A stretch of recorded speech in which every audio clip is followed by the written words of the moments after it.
Naging emosyonal naman sina Bossing Vic Soto at Piolo Pascual sa premiere night ng MMFF entry na The Kingdom. At para bigyan po ng muka ang balita, Mobile Journal Denise Valdesancho.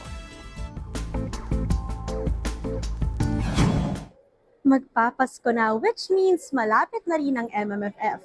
At syempre, bida dyan ang comeback film ni Bossing Vic na The Kingdom. Tara, silipin natin ang kanilang premiere night. Talaga namang inabangan ng mga fans ang bigating red carpet premiere night ng The Kingdom last Friday sa Gateway Mall 2. Sa setup pa lang kasi, eksena na sa pasilip na costumes na ginamit sa film. Kung ano ang kinayunik ng film, ganun din sa damitan.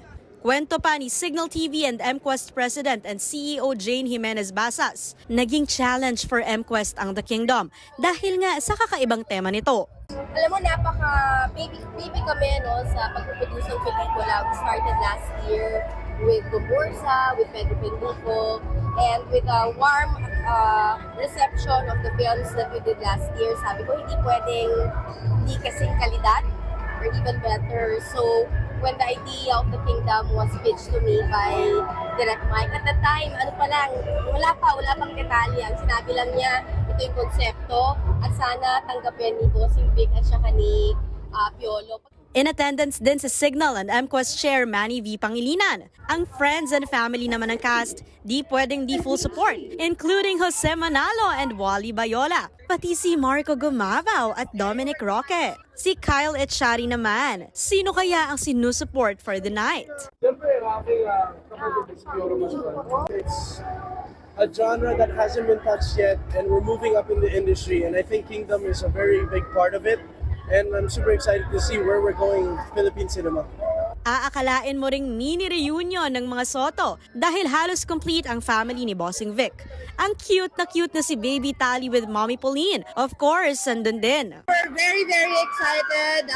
We're expecting this to be something very new. You know, my husband is a creature of comfort. So we're very proud of him for stepping it up this year. Expect not just an action-packed film. Tearjerker din daw kasi ito dahil si Bossing Vic at Papa P mismo speechless sa kakapunas ng luha after watching their film for the first time.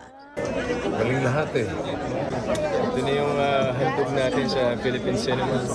Sana magustuhan ng mga tao and sana makapag-isip sila para sa ating bayan. God willing, ibigan ng ating mga kababayan. Yeah. Showing na nga ang The Kingdom this Christmas Day yan, December 25, bilang part ng Metro Manila Film Festival this year. Mobile Journal, Denise Valdesancho po, hatid ang mukha ng balita.